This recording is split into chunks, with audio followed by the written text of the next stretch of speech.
মধুগুলা সংগ্রহ করার পরে, হ্যাঁ, মাছি ছাড়ানোর পরে এখন এই অংশটারে চাপ দিয়া মধু আলাদা করা হইতেছে।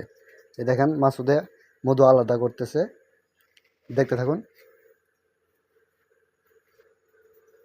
বেশি করে ধর।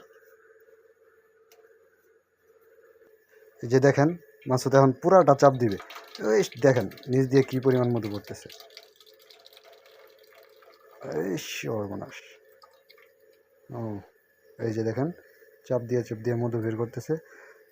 মধুর চাক অনুযায়ী আর কি মধু একবারে সীমিত পাওয়া গেছে, তবু খাঁটি মধু তো পূর্ণিমাতে আর কি মধু ভালো হয়, সবচেয়ে বেশি ভালো হয়।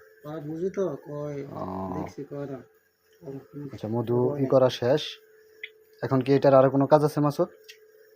তো এটাই কিন্তু একদম ফ্রেশ মধু, একটু দেখেন একদম গাছ থেকে মাত্র পারা হইলো, একদম ফ্রেশ মধু। এটাই একদম ফ্রেশ মধু।